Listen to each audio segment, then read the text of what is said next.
Hey everyone, welcome to week 14, day 4, Thursday, on our ongoing black and white to color gouache week, because we are using gouache.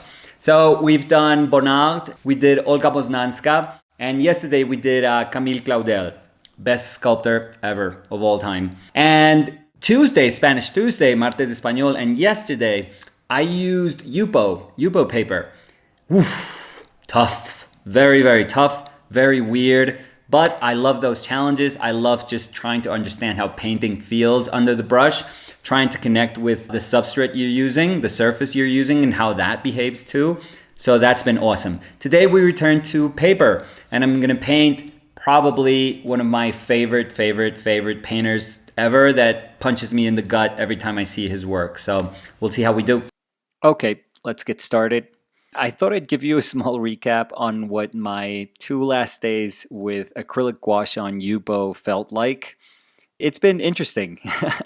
I went back to traditional watercolor paper for today, but the last 2 days were a little bit weird because it feels like nothing that I have felt with paint before, to be completely honest. Once the initial layer of acrylic gouache has dried, the acrylic sheet has some kind of grab to it, so it makes the subsequent layers of paint be a little more easily adhering to the surface.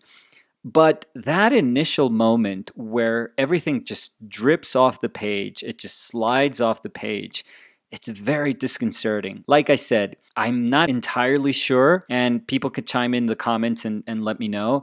I'm not entirely sure how the paper actually behaves with traditional gouache. This is me just thinking, but gouache doesn't really set. It's actually going to be always miscible in water.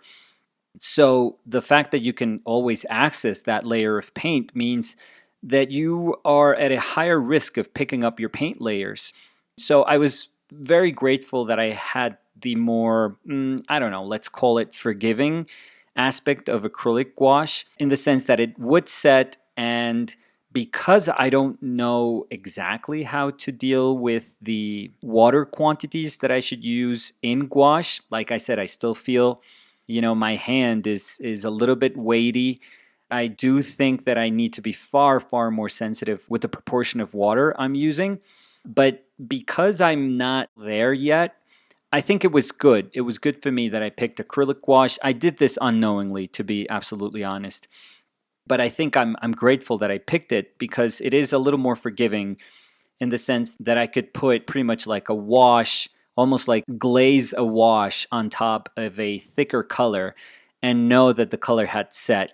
And this is especially important with acrylic sheets, with Yupo paper, because the paper is not absorbing anything. So it's not like the paper and the fibers in the paper have already drenched themselves with water and with color, and they've been impregnated by color. No, the paper is just floating on top of the surface.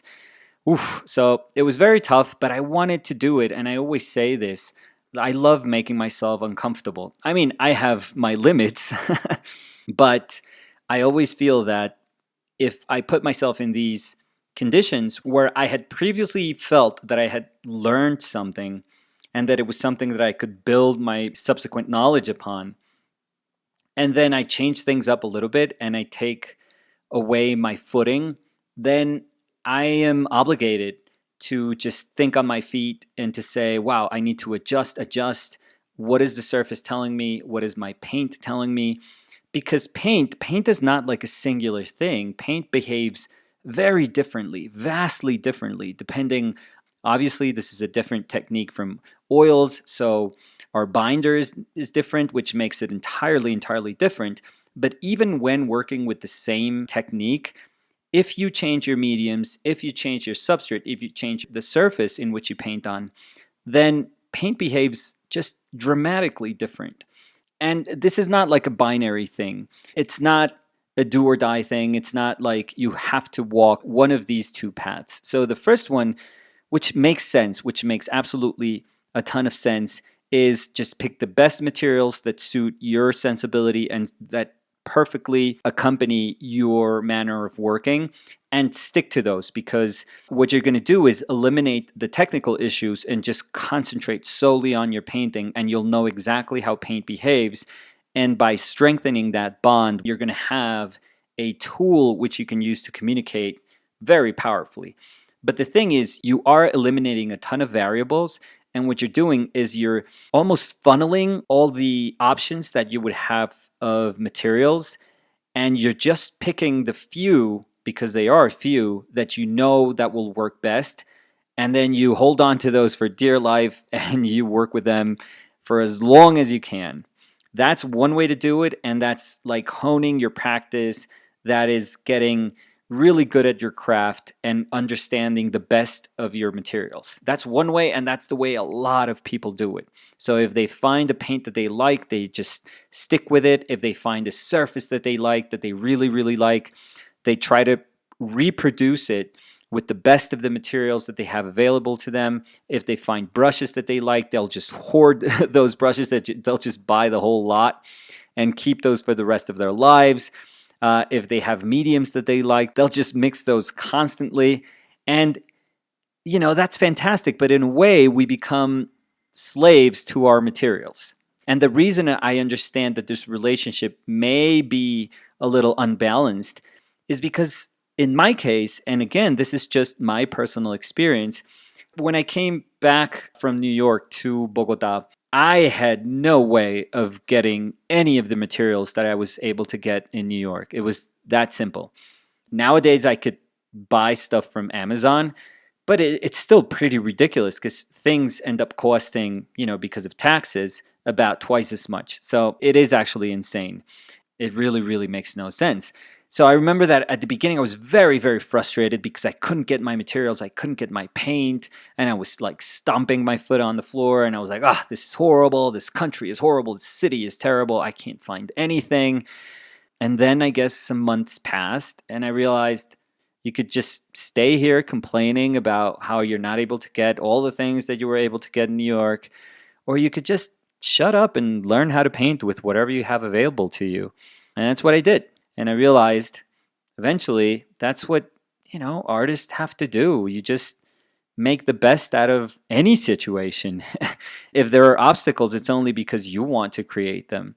I've always understood amazing artists as people that are capable of not seeing obstacles, and they only see opportunities.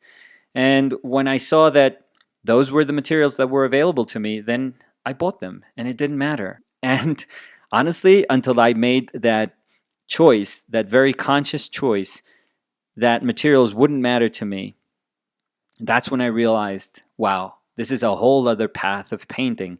It's not that one where craft is this precious act that has been passed on through generations, but where craft is just, hey, you have to be willing to reinvent yourself constantly.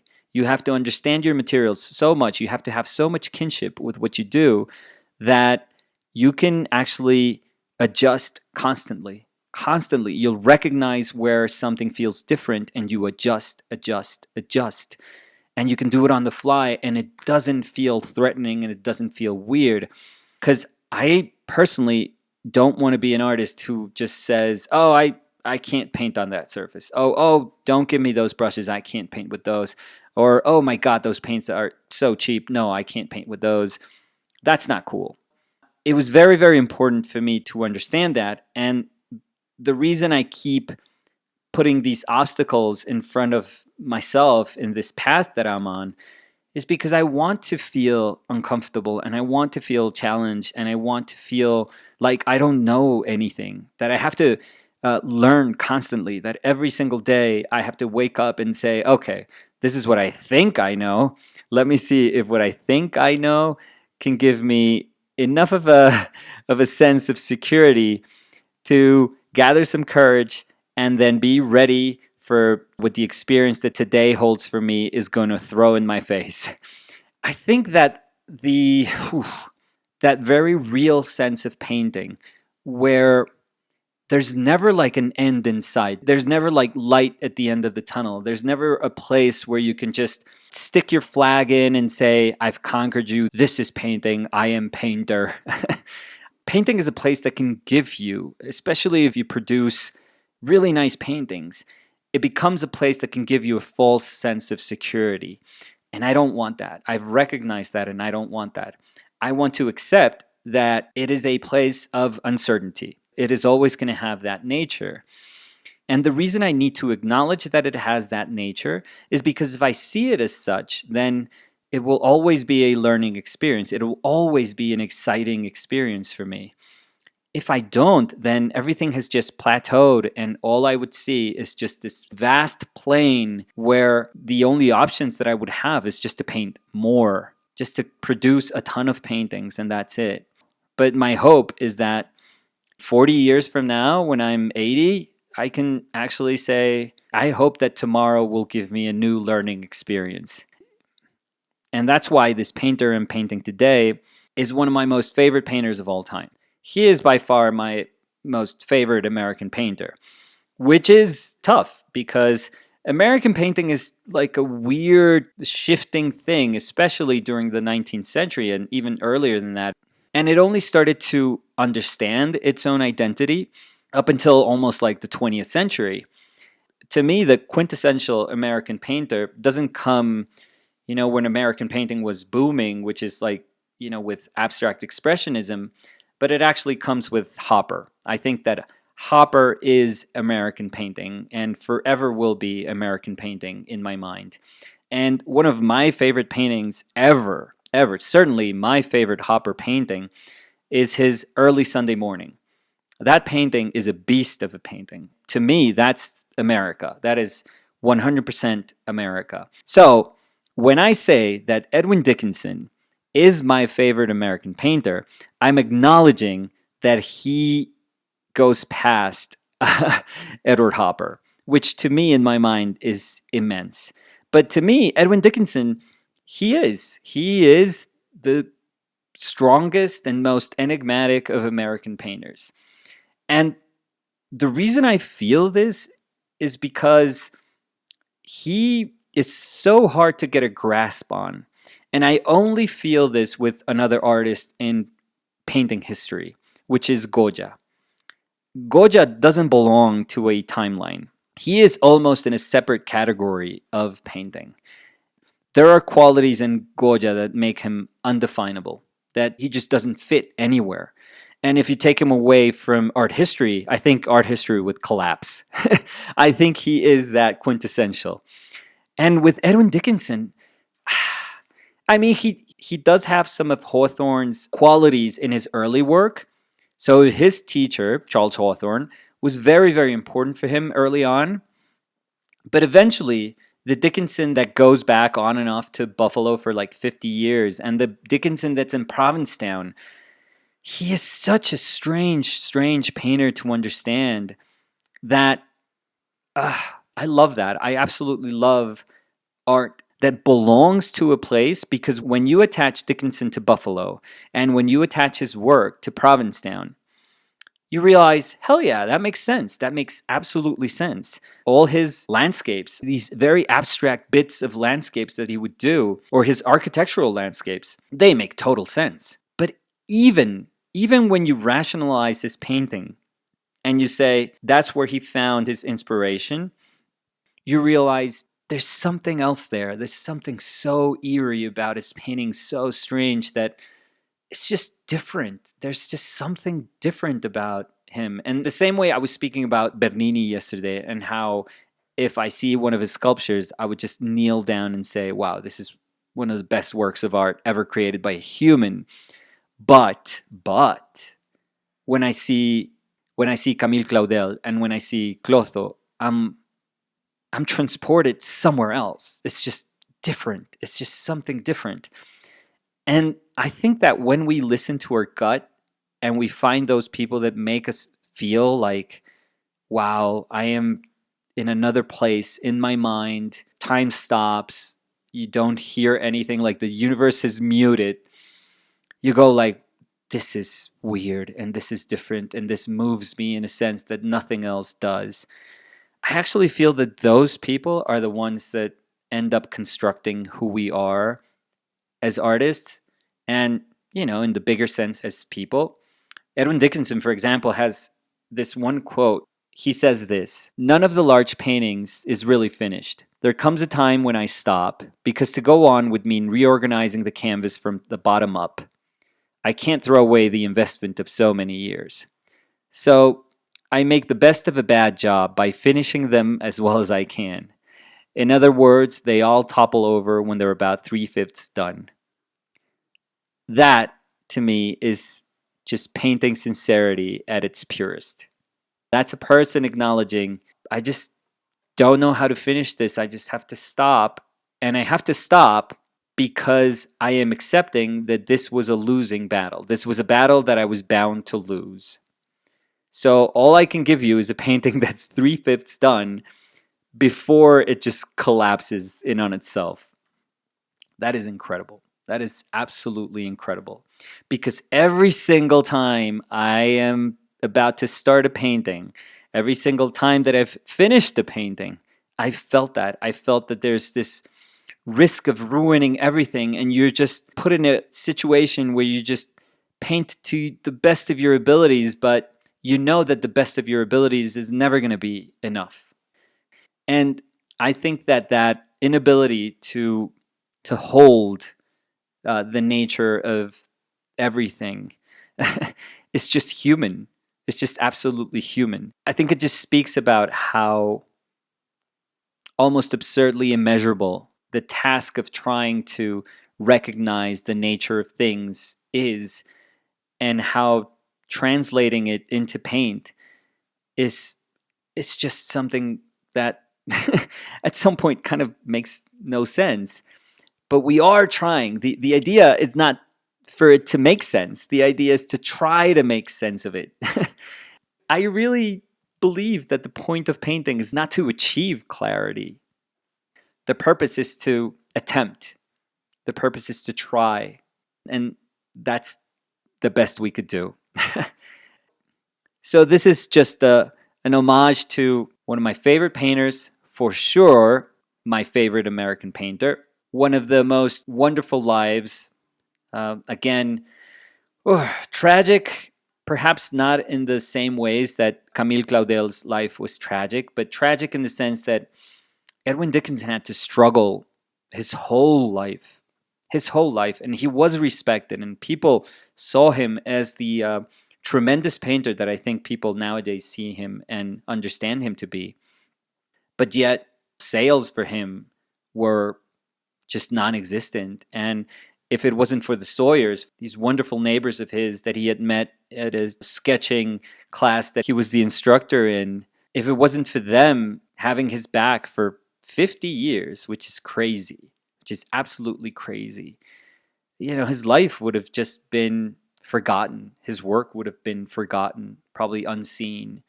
So, very, very tough, because when you look at what Dickinson was doing, in the 30s, you could actually say his work looks contemporary, which is insane, which is absolutely insane. Like, Victor Mann's painting is just Edwin Dickinson, and Edwin Dickinson was doing it 80 years before. I think he is that immense of a character, and he is that important to us in our painting tradition.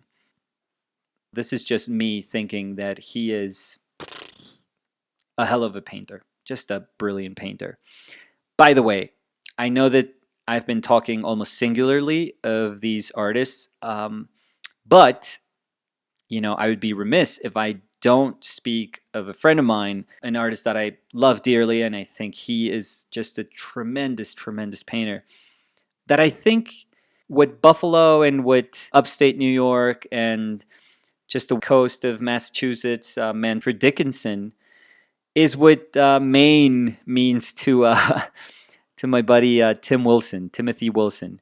He is just an insanely incredible guy and a terrific painter who is just bound to Maine, bound to this earth, bound to those rocks and the sea.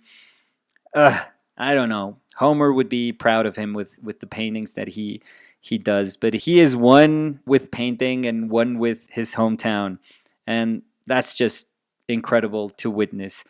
Every time I think of Dickinson, I immediately always think of Tim, and I think that he is that weird beast that Dickinson was. They share some of the same DNA. Anytime I can speak about Dickinson, anytime I can think about Dickinson, and the insane amount of energy and vitality he has given me and my life through his paint, I'll do it because when I do it to celebrate him and all the incredible work he did, and I do it loudly to just remind people that, he may have suffered in his life, he may have struggled, but we are here now and we're capable of recognizing the absolute genius that he was. So that was it for today. Dickinson, greatest American painter ever.